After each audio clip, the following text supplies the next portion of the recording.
माझे नाव सूरज आहे. हे माझ्या आई-वडिलांनी ठेवले कारण ते गावात राहत होते आणि गावात लोक आजही अशीच नावे ठेवतात. शहरात आजकाल सूरजसारखी नावे खूप कमी आढळतात. मला हे नाव कधीच आवडले नाही. माझे आयुष्य अगदी तसेच गेले जसे गावातील लोक जगतात, साधे आणि मर्यादित. पण एक गोष्ट इतरांपेक्षा वेगळी होती. माझ्या आई-वडिलांनी माझ्या शिक्षणात कधीच कोणती उणीव भासू दिली नाही. 12वी पर्यंत त्यांनी मला चांगल्या शाळेत प्रवेश मिळवून दिला.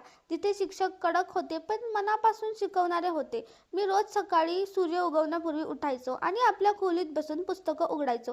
कधी कधी मी खिडकीतून बाहेर पाहायचो तेव्हा गावकरी आपापल्या कामात मग्न असलेले दिसायचे. मातीचे रस्ते आणि हिरवळीमध्ये मुले खेळत असायची आणि मी मात्र माझ्या स्वप्नात लंडनच्या प्रकाशमय गल्लींच्या कल्पना करायचो.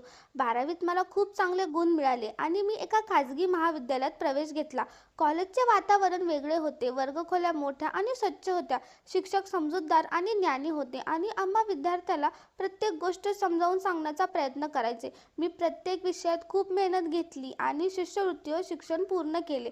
पण पुढच्या वर्षी फी भरण्याची वेळ आली. मी आई-वडिलांना फी भरण्यास सांगितले कारण जर हा शैक्षणिक कार्यक्रम पूर्ण झाला तर परदेशात नोकरी मिळण्याची संधी वाढणार होती. हे ऐकून माझे आई-वडील थोडे उदास झाले. ते म्हणाले, "आमच्याकडे जेवढे पैसे होते ते आम्ही तुझ्यावर खर्च केले आहेत.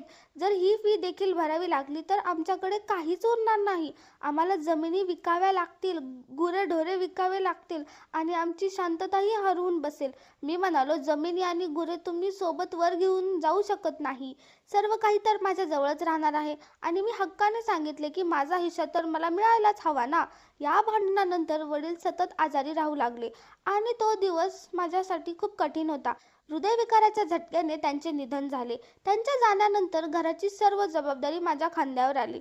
आई घरचे काम सांभाळत असे. विद्यापीठात असे सांगण्यात आले होते की जो या वर्षी प्रथम येईल त्याला सर्वात आधी नोकरी दिली जाईल आणि ही नोकरी लंडनमध्ये असेल. मीही ही गोष्ट आईला सांगितली. तेव्हा आई उदास आणि काळजीत पडली. कदाचित तिला वाटत असावे की मी तिला सोडून निघून जाईन. पण मी माझे आयुष्य आणि करिअर खराब करू शकत नव्हतो. लंडनमध्ये नोकरी खूप कमी लोकांना मिळायची. बहुतेक लोक दुबई आणि सौदीला जायचे. लंडनची नोकरी एका वेगळ्या स्तराची आणि संधी देणारी होती. मी रोज आपल्या अभ्यासात बुडून जायचो आणि विचार करायचो की जर मी यशस्वी झालो तर केवळ माझ्या कुटुंबासाठीच नाही तर माझ्या स्वप्नांसाठी काहीतरी करू शकेन. अभ्यासात मी आधीच हुशार होतो. माझा स्वतःवर पूर्ण विश्वास होता. मला माहिती होते की मेहनत आणि चिकाटीने मी केवळ प्रथमच येणार नाही तर परदेशातील नोकरी देखील नक्की मिळेल. हा विचार माझ्या मनात रोज प्रकाशासारखा स्पष्ट असायचा. मी पुस्तकांची पाने उलटायचो. प्रत्येक प्रश्नाचे उत्तर मनातल्या मनात पुन्हा आठवायचे. मी प्रत्येक धडा समजून घेण्याचा प्रयत्न केला. अनेकदा रात्री उशिरापर्यंत बसून नोट्स काढायचो. कधी कधी खिडकीबाहेर चांदणे पाहायचो आणि विचार करायचो की हा प्रकाश एक दिवस माझे भविष्य देखील उजळून टाकेल.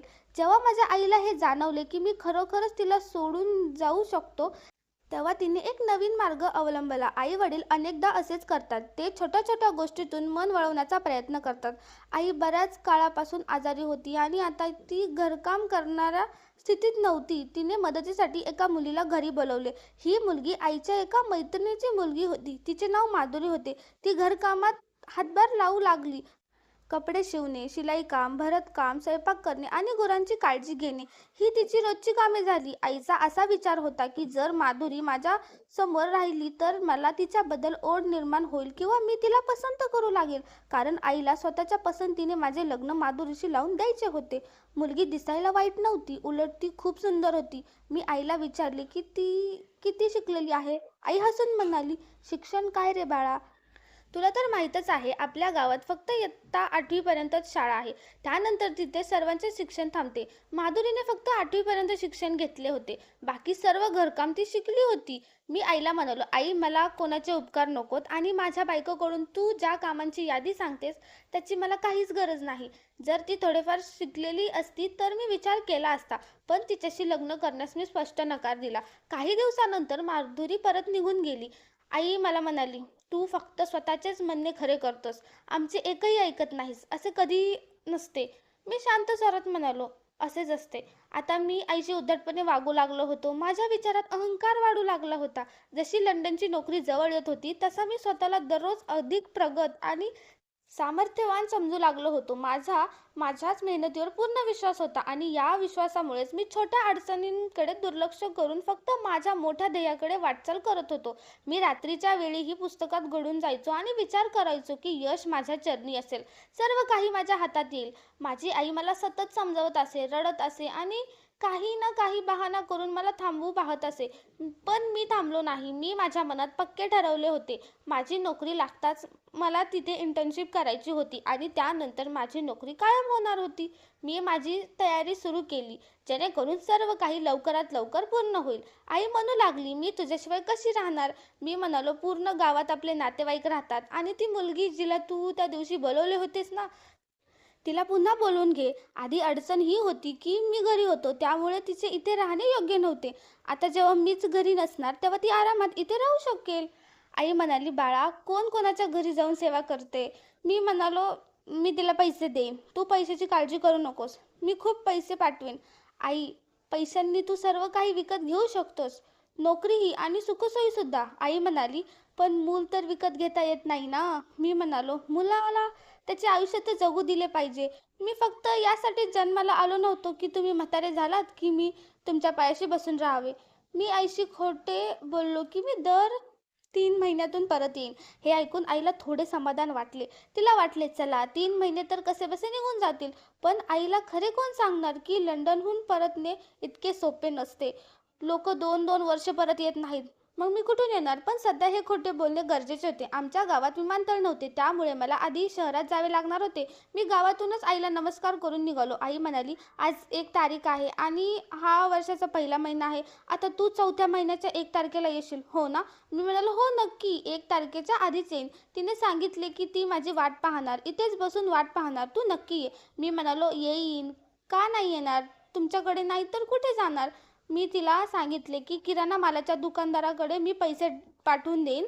तो घरी येऊन तुला पैसे आणि महिन्याचे राशन देऊन जाईल. त्याच्याशी मी स्वतः हिशोब करेन. आई म्हणाले, "ठीक आहे बाळा, स्वतःची काळजी घे." आणि मी रवाना झालो. गाडीत बसून मी गावातील मातीचा रस्ता पाहिला. हिरवळीमध्ये छोटी छोटी कच्ची घरे दिसत होती. पक्षी आपला सकाळचा किलबिलाट करत होते आणि मी मनात विचार करत होतो की आईचा आशीर्वाद नेहमी माझ्या पाठीशी आहे. मी बसमध्ये चढून शहराकडे निघालो. रस्ता लांब आणि एकाकी वाटत होता. लोक आपापल्या आयुष्यात व्यस्त होते, पण मी मात्र माझ्या ध्येयाचा विचार करत होतो. विमानतळावर पोहोचून जेव्हा मी विमानात बसलो, तेव्हा खालची गावाची छोटी घरे मागे सुटत होती. मी मनातल्या मनात पाहिले की आई खिडकीपाशी उभी राहून माझ्याकडे पाहत आहे. मी उगाच हात हलवला. विमान उडताच माझे डोळे पाणावले होते आणि हृदय वेगाने धडधडत होते. लंडनला पोहोचेपर्यंत मी माझ्या डोळ्यात गावची प्रत्येक आठवण साठवून ठेवली होती.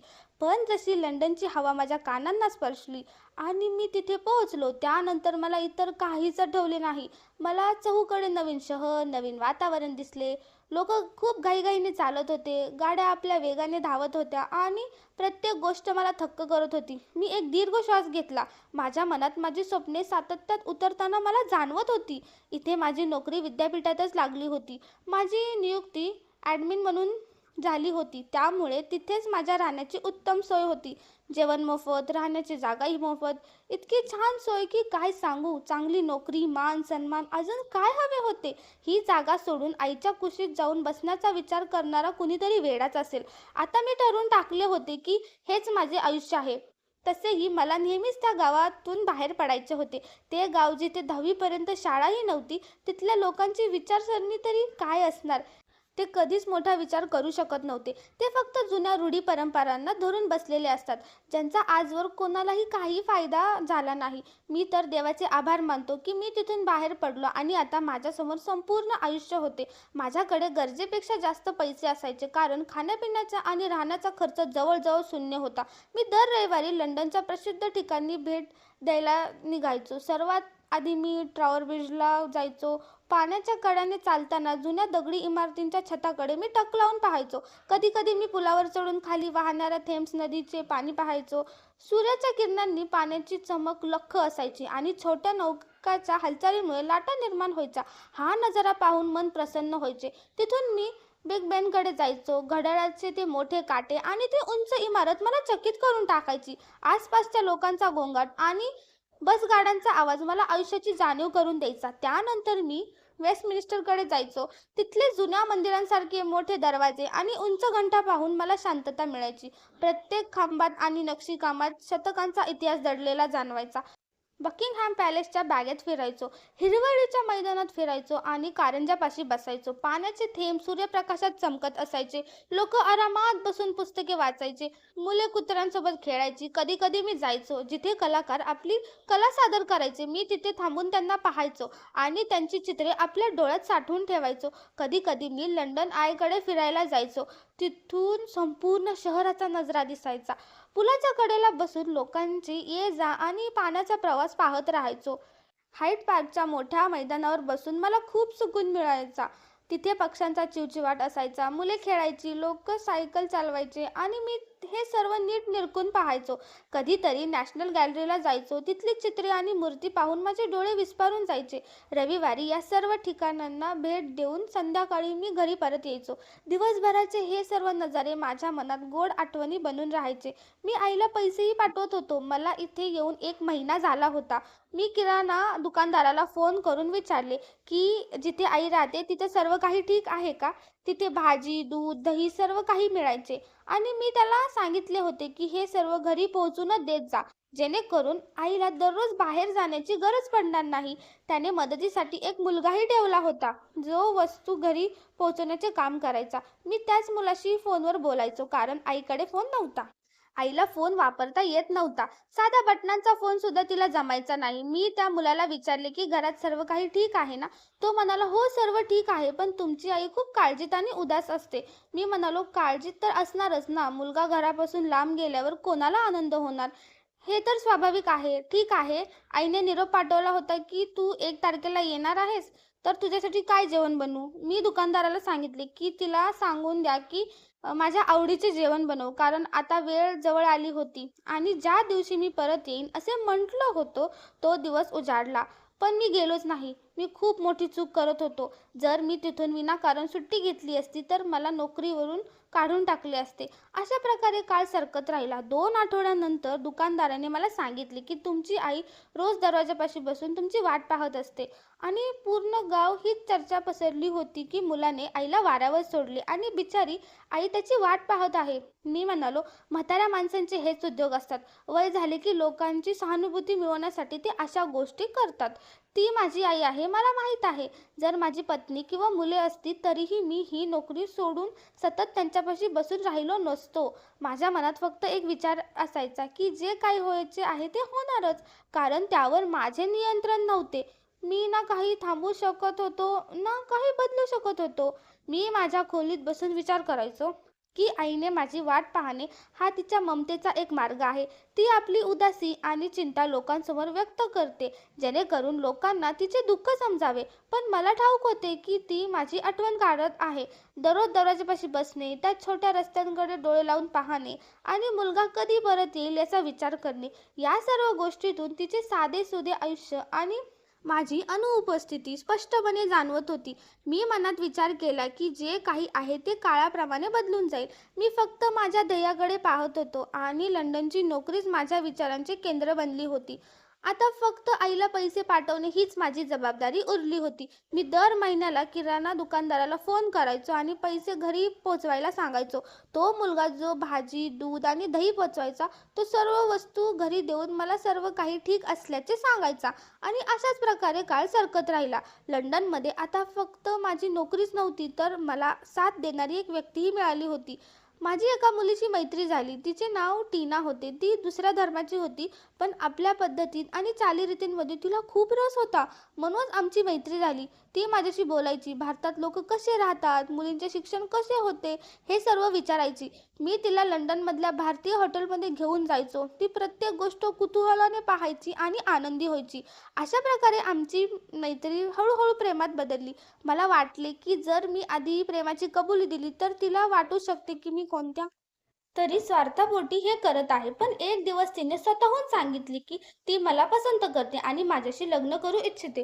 तिला भारत पाहण्याची खूप ओढ होती. मी तिला म्हणले की मी तिला नक्की घेऊन जाईन, पण लग्नाबद्दल मी घाई केली नाही. असे मला वाटत नव्हते की कोणतीही गोष्ट घाईत व्हावी आणि तिचे मन बदलावे. अखेर आमचे लग्न झाले आणि त्यानंतर आयुष्याचा एक नवीन टप्पा सुरू झाला. तिचा एक छोटा फ्लॅट होता. मी विद्यापीठात आधीच कळवले होते, की जर मी विद्यापीठाच्या निवासस्थानात राहिलो नाही, तर मला राहण्याचा खर्च दिला जावा. आता हे सर्व माझ्या पाठावर पडले होते, कारण मी टीनाच्या फ्लॅटमध्ये राहू लागलो. आम्ही त्या छोट्याशा फ्लॅटला स्वतःसाठी अतिशय सुंदर आणि आरामदायक बनवले. रोज सकाळी आम्ही एकत्र उठायचो आणि विद्यापीठात जायचो. तिथे शिकायचो, कधी सोबत मिळून स्वयंपाक करायचो, तर कधी हॉटेलमध्ये जेवायचो आणि संध्याकाळी एकत्र चहा प्यायचो. आम्ही एकमेकांच्या आयुष्याला आणि भावनांना समजून घेत होतो. आजवर आमचे एकदाही भांडण झाले नव्हते. मी विचार केला, की ही मुलगी शिकलेली आणि समजूतदार आहे, म्हणूनच आमच्या आयुष्यात आत्तापर्यंत कोणताही कलह झाला नाही. जर हे लग्न गावाकडच्या एखाद्या मुलीशी झाले असते, तर कदाचित आजवर तिने माझे अर्धे रक्त पिऊन टाकले असते. रात्रदिवस माझ्याशी भांडली असती, वाटेल ते बोलली असती आणि कधी कपड्यांसाठी तर कधी पैशांसाठी हट्ट धरला असता. हे पाहून मला जाणीव झाली, की एका समजूतदार स्त्रीमध्ये पुरुषाचे आयुष्य किती सोपे आणि सुखी असू शकते. मला स्वतःचा अभिमान वाटू लागला. मी अशा स्त्रीसोबत आयुष्य जगत होते, जी माझी भावना आणि विचारांना समजत होती आणि माझ्या प्रत्येक कामाची कदर करत होती. तिच्यासोबत घालवलेला प्रत्येक दिवस मला परिपूर्ण वाटत असे. हे सर्व काही माझ्या स्वप्नांच्या पूर्तीसारखेच होते. आपल्या देशातून आल्यानंतर आणि लग्नानंतर मी इथे खूप आनंदी होतो. पण आता टीनाने हट्ट धरायला सुरुवात केली होती, की ती सारखी म्हणायची, की मला तुझा देश फिरवून दाखव. तिने कदाचित लग्नही याचसाठी केले असावे, की तिला माझ्या देशातील वातावरण पाहायचे होते आणि त्याचा अनुभव घ्यायचा होता. मला वाटले, की यात काही चुकीचे नाही. मी तिला वचन दिले होते, की मी तिला माझ्या देशात घेऊन जाईन आणि ते वचन अजूनही माझ्या मनात जिवंत होते. आजवर तिने यूट्यूबवर सर्व काही पाहिले होते. शहरे, गावं, खाद्यपदार्थ, लोकं, रेलगाड्या आणि बाजारपेठा. तरीही ती म्हणायची, की मला प्रत्यक्ष जाऊन हे सर्व पाहायचे आहे. हे तिचे एक छोटेसे स्वप्न होते, जे तिला पूर्ण करायचे होते. मी तिला म्हणालो, की तू तर सर्व काही पाहिले आहेस. पण ती म्हणाली, असे थोडेच असते. माणसाने स्वतः अनुभव घ्यायला हवा. मला तिथले पदार्थ खायचे आहेत. मला सर्व काही अनुभवायचे आहे. मला वाटले, की माझ्यापेक्षा जास्त प्रेम तर हिला माझ्या देशाबद्दल वाटते. तिच्या चेहऱ्यावरील ती चमक, डोळ्यातील तेज आणि उत्साह मी याआधी कधीच पाहिला नव्हता. मी मनोमन विचार केला, की ही आवड आणि हे प्रेम खरोखर मनापासून आहे. सध्या तरी मी या गोष्टी टाळत होतो. कधी परीक्षा असायच्या तर कधी दुसरी कामं. पण आता असे काही दिवस येणार होते, जेव्हा आम्हाला सुट्टी मिळू शकणार होती. काळ वेगाने धावत होता. मला वाटले, की कदाचित वेळेनुसार ती या सर्व इच्छा विसरून जाईल. पण तसे काहीच घडले नव्हते. ती रोज विचारायची, कधी जायचे, कधी निघायचे. ती तिचे विचार माझ्यासमोर मांडायची आणि मी शांतपणे विचार करायचो, की हे सर्व आता खरोखरच करावे लागणार.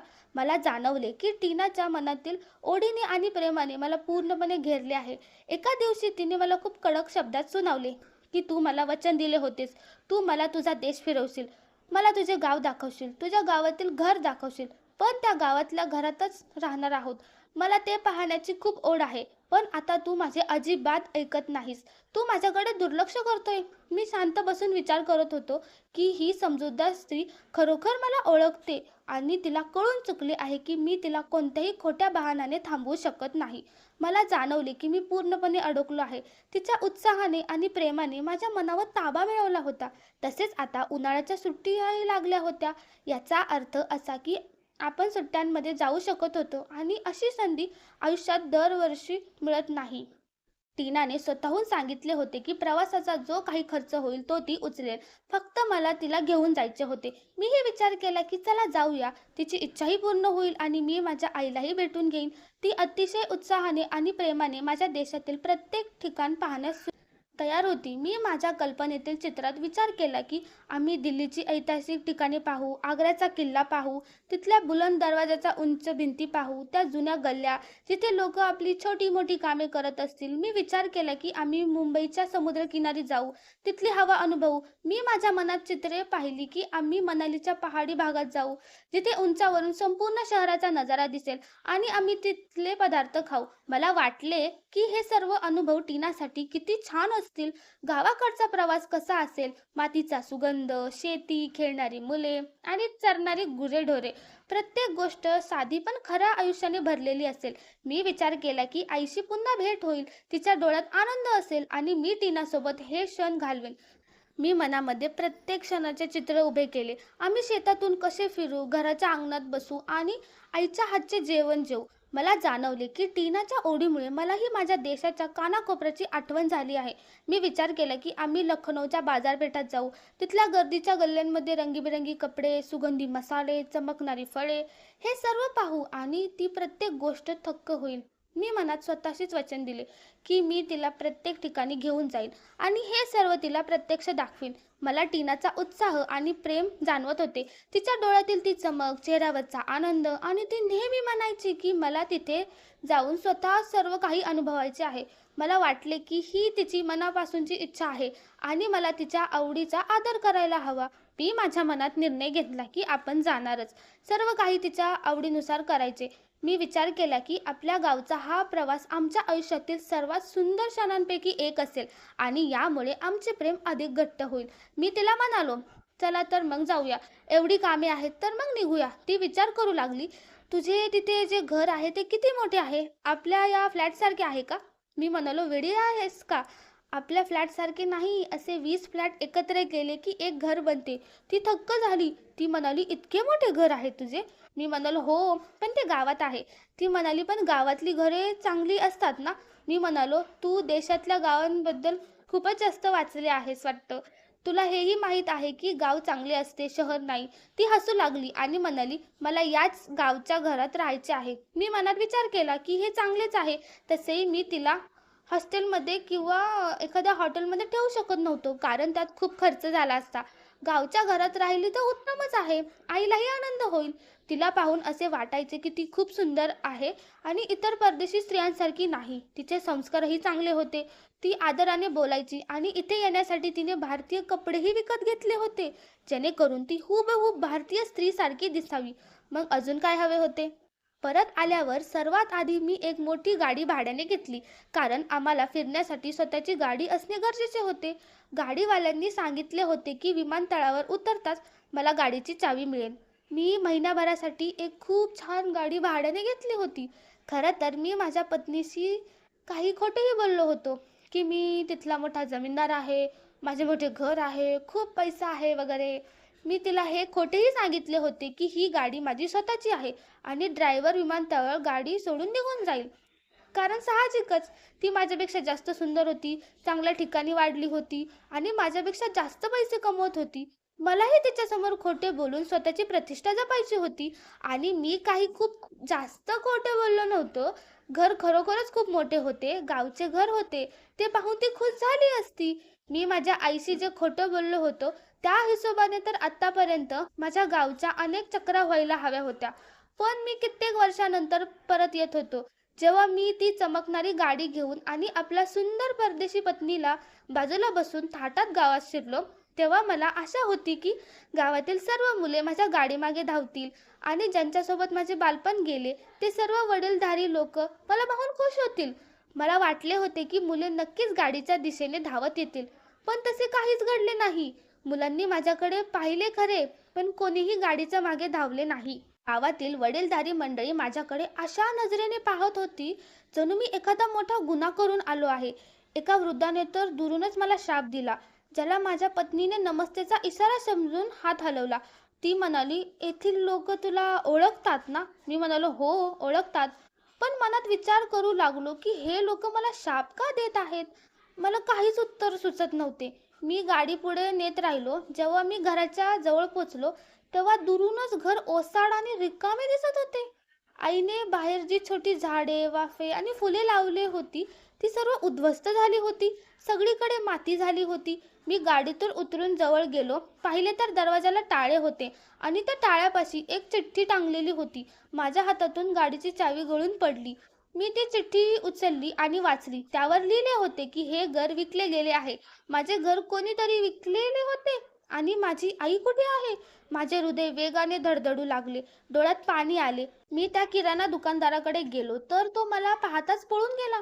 मी थक्क झालो. मी माझ्या सर्वात जवळच्या नातेवाईकाकडे म्हणजे मामाच्या घरी गेलो आणि पत्नीला बाहेर गाडीतच बसवले. मी मामांना सांगितले की मी बाहेरून आलो आहे, तर आई कुठे आहे? मामा म्हणाले, मी तुला सांगतो तुझी आई कुठे आहे, पण त्याआधी घराचे काय झाले ते ऐक.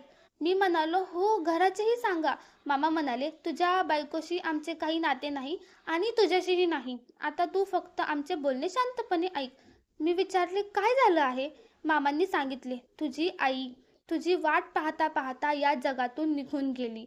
रोज दरवाजापाशी बसून ती तुझी वाट पाहायची. प्रत्येक पावलाच्या आवाजावर तिला वाटायचे की तिचा मुलगा तर आला नाही ना."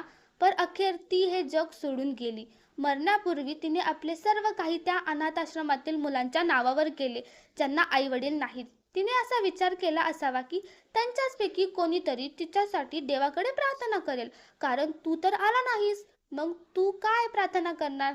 ती सर्व काही त्यांच्या नावे करून गेली आणि जो पैसा तू किराणा दुकानदाराकडे पाठवायचास, तो सर्व तो स्वतःच गळीगृत्त करायचा. आईचा फक्त थोडेफार राशन मिळायचे. तिच्याकडे ना औषधाला पैसे होते, ना पाण्यासाठी किंवा इतर गोष्टींसाठी. आम्हाला याबद्दल काहीच माहिती नव्हते. इतक्या हतबल अवस्थेत तिचा मृत्यू झाला आणि घरही रिकामे झाले. तुझा सर्व पैसा तो दुकानदार खाऊन गेला. पण आता तुझे जे काही हाल होतील ते जग पाहिल. मी मनातल्या मनात विचार करत होतो की जेव्हा टीनाला हे समजेल तेव्हा ती पूर्णपणे थक्क होईल. तिला खूप वाईट वाटेल. तिला विश्वासच बसणार नाही की माझी आई खरोखर या जगातून गेली आहे आणि मी किती असहाय्य झालो आहे. तिच्या जाण्यानंतर घर आणि सर्व काही माझ्या हातातून निसटले होते. हे विचार करून माझ्या काळजात कळ उठली आणि मनात एक प्रकारचे रिकामपण निर्माण झाले. तो प्रत्येक प्रसंग माझ्या डोळ्यासमोर फिरत होता. ती सुकलेली झाडे, ते टाळे, तो ओसाड पडलेला अंगण आणि ती चिठ्ठी ज्यावर लिहिलेले होते की घर विकले गेले आहे. सर्व काही माझ्यासमोर स्पष्ट होते. मला जाणवले की आयुष्यातील हे क्षण किती क्रूर आणि कडू असतात. मी मनोमन विचार करत होतो की आता जे काही होईल त्याचा हिशोब सर्वांना द्यावा लागेल आणि जो कोणी हे पाहिल तो माझ्या आईच्या प्रेमाबद्दल आणि बलिदानाबद्दल नक्कीच विचार करेल. मी माझ्या पत्नीला समजावले की आपल्याला इथून जावे लागेल. इथे काहीतरी मोठी दुर्घटना झाली आहे. त्यानंतर मी तिला एका हॉटेलमध्ये नेऊन उतरवले. पण आता माझ्या मनात तो उत्साह उरला नव्हता. माझ्यात हिंमतच नव्हती. मी पूर्णपणे घाबरलो होतो. हृदय धडधडत होते आणि मनात सतत एक भीती दडलेली होती. सर्वात जास्त भीती तर मला माझ्या कर्माच्या फळांची वाटत होती. हे दुःख, ही हतबलता आणि हे एकटेपण माझ्या छातीवर एखाद्या ओझ्यासारखे बसले होते. मी स्मशानघाटात गेलो. आईवर ज्या ठिकाणी अंत्यसंस्कार झाले होते त्या जागेजवळ जाऊन मी जमिनीवर बसलो आणि तिची माफी मागू लागलो. मी रडू लागलो. पण आता मला माफी कोण देणार? जिला माफी द्यायची होती ती तर निघून गेली होती. माझ्या मनातील दुःख आणि पश्चाताप इतका खोल होता की डोळ्यातील अश्रू थांबण्याचे नावच घेत नव्हते. मी जमिनीला स्पर्श करून म्हणत होतो, आई मला माफ कर.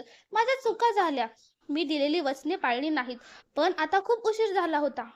मी तिथेच बसून रडत राहायचो. माझ्यात इतकी हिंमत उरली नव्हती की मी पुन्हा हसत खेळत टीनाला पूर्ण गाव फिरून दाखवू शकेन. एक आठवडा कसा तरी गेला. माझे ना खाण्याकडे लक्ष होते ना कुठे जाण्याकडे. मी तिला फक्त एकाच ठिकाणी घेऊन गेलो, पण तिला तेही आवडले नाही. मला वाटले कदाचित सर्व काही ठीक होईल, पण तसे झाले नाही. अखेर मला परत जायचेच होते. या गोष्टीवरून आमचे भांडण झाले. टीना माझ्यासोबत परत तर आली, पण मी तिचे स्वप्न पूर्ण करू शकलो नाही. मी तिच्या अपेक्षांना उतरू शकलो नाही. आणि आई हे जग सोडून गेली. माझ्या कोट्यावधींचे घरही हातातून गेले. लोकांच्या शिव्या आणि शाप माझ्या वाट्याला आले. परत आल्यावर आमच्या दोघांच्या आयुष्यात आधीसारखी प्रगती आणि सुख राहिले नाही. आम्ही एकमेकांशी भांडू लागलो. मला जाणवले की आईने मला शाप दिला नसेल, पण आईचे मन दुखवण्याची शिक्षा कदाचित आता मला मिळायला सुरुवात झाली होती. माझी नोकरीही गेली. मी टीनाच्या जीवावर जगू लागलो. मनात रिकामपण आणि पश्चाताप दाटून आला होता. प्रत्येक क्षण मला याची जाणीव करून देत होता की जे काही घडले ते केवळ माझ्या चुकीमुळे आणि आंधळ्या लोभामुळे झाले होते. मी नेहमी माझ्या पत्नीच्या वागण्यावर खुश असायचो. मी म्हणायचो की ही परदेशातील स्त्री आहे. बघा तिचे नियम किती शिस्तबद्ध आहेत. ती मला त्रास देत नाही किंवा इथल्या स्त्रियांसारखी टिपिकल नाही. मी तिला टोमणे मारून अपमानित करत नाही, असे मी तिचे कौतुक करायचो. पण आता मला हे उमजले की आपल्या इथली स्त्री जरी कमावती असली तरी ती आयुष्यभर घरात कपडे शिवणे, शिलाई काम चालवणे किंवा इतरांच्या घरी काम करून आपल्या पतीचे आणि मुलांचा खर्च उचलते. पण परदेशातील या स्त्रिया पुरुषाला बसून खाऊ घालणाऱ्या नसतात. माझी पत्नी टीना सुरुवातीला खूप प्रेमळ आणि समजूतदार होती, पण हळूहळू परिस्थिती बदलू लागली. एका महिन्यानंतरच तिने मला टोमणे मारायला सुरुवात केली. ती आता स्वतःसाठी जेवण बाहेरून घेऊन येई किंवा स्वतःचे स्वतः बनवून घेई आणि मला सांगे की तुझ्या जेवणाची सोय तू स्वतः कर. मी तिला म्हणालो, की "आपण मुलाचा विचार करूया." त्यावर ती अतिशय कडक शब्दात म्हणाली, "मी मुलाचा विचार यासाठी करू का, की तू कायमचा माझ्या डोक्यावर येऊन बसावास? तू मुलाला एक ढाल बनवून पाहतोयस, जेणेकरून मूल झाले की मी तुझ्यासोबत आयुष्य काढीन. तुझ्यासारख्या बेरोजगार माणसाचे मूल मला जन्माला घालायचे नाही. तुला माहीत आहे का, लंडनमध्ये एका मुलाला जन्म देणे, त्याचे पालनपोषण आणि शिक्षणाचा किती खर्च असतो? आणि तुझ्याकडे तर नोकरीही नाहीये." मी तिला म्हणालो, की मला नोकरी पुन्हा मिळेल, पण ती मिळत नव्हती. मी रोज शोध घ्यायचो, वाट पाहायचो, पण कोणताही ठोस मार्ग हाती लागत नव्हता.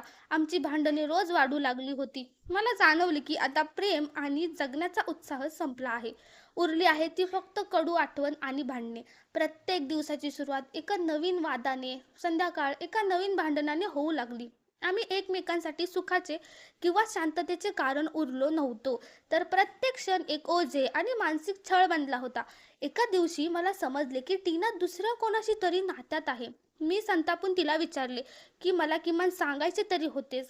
तिने शांतपणे उत्तर दिले, "तेच तर सांगते." मी म्हणालो, "सर्व काही केल्यानंतर सांगतेस?" ती म्हणाली, "हो, तसेच समज."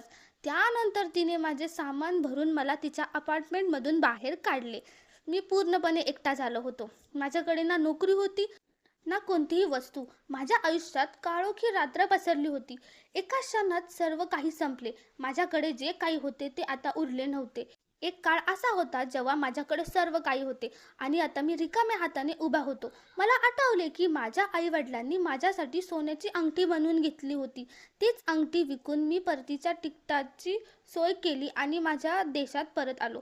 मी विचार केला की आपला देश तो आपलाच असतो. एखाद्या धर्मशाळेत राहून घेईन.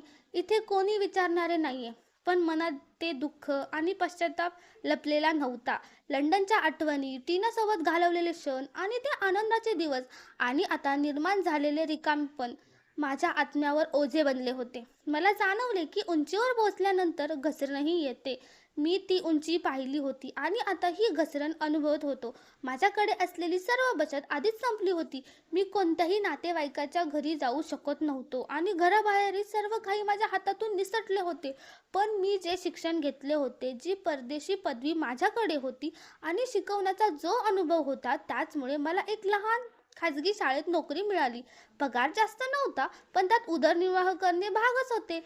हीच माझ्या आयुष्याची सत्यता होती. मी रोज सकाळी उठून शाळेत जातो, मुलांना शिकवतो, पण मनात ते रिकामपण, तो कडवटपणा आणि पश्चाताप कायम असतो. मला जाणीव झाली की हे सर्व यासाठी घडले कारण मी माझ्या आईची किंमत जाणली नाही. मी तिच्याशी खोटे बोललो, दिलेली वचनं पाळली नाहीत आणि त्याचाच परिणाम म्हणून माझे सर्व काही नष्ट झाले.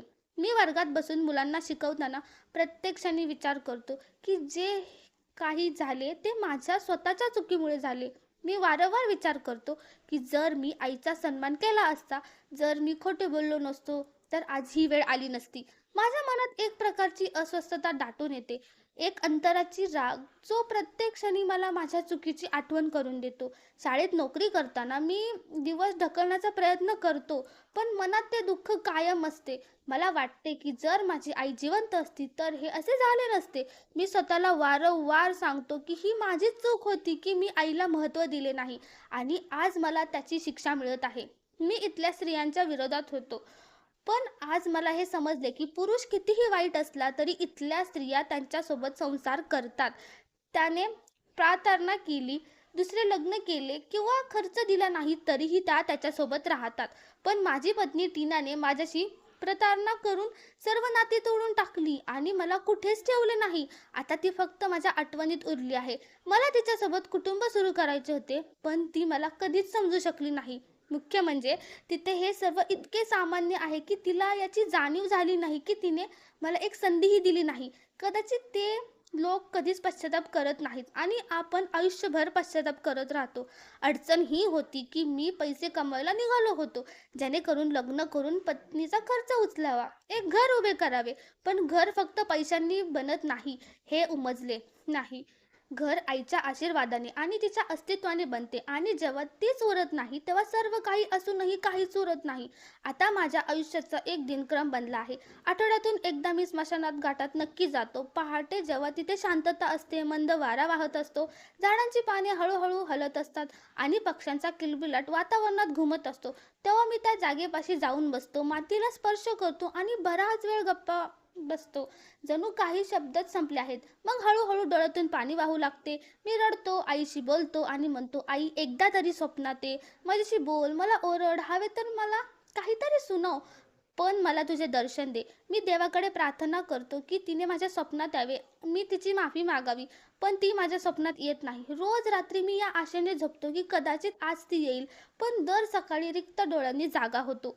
मन अधिकच जड होते. मला वाटते की ती माझ्यावर खूप नाराज आहे आणि ही नाराजी फक्त या जगापुरती नाही तर पुढच्या जन्मातही माझ्यासोबत राहील.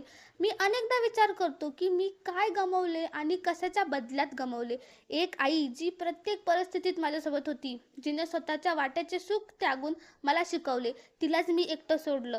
तिच्या प्रतीक्षेची मी थट्टा केली आणि आज मी स्वतः त्याच प्रतीक्षेत जळत आहे की तिने एकदा तरी यावे. मला आता याची पूर्ण जाणीव झाली आहे की मी माझ्या आयुष्यातील सर्वात मोठी चूक केली आहे आणि आता त्यावर कोणताही उपाय नाही. ना मी वेळ मागे फिरू शकतो, ना तो क्षण बदलू शकतो. आता उरला आहे तो फक्त पश्चाताप आणि एक दीर्घ शिक्षा, जी रोज माझ्यासोबत चालते. मला याचीही भीती वाटते की पुढच्या जन्मात काय होईल. तिथे मला देवासमोर उत्तर द्यावे लागेल की मी माझ्या आईसोबत काय केले. मी तिच्यासोबत कसा उभा राहीन हे विचार करूनच माझे हृदय कापते. तुम्ही सर्वजण माझ्यासाठी प्रार्थना करा की तिथे मला शिक्षा मिळू नये, कारण इथे तर माझे आयुष्य एक शिक्षाच बनले आहे. मी रोज जगतो खरा, पण आतून पूर्णपणे तुटला आहे आणि हीच माझी खरी हकीकत आहे. मित्रांनो, आजची ही गोष्ट आपल्याला शिकवते की आई वडिलांची किंमत आणि त्यांचा त्याग कधीही दुर्लक्षित करू नका, कारण पैसा आणि करिअर सर्व काही नसते.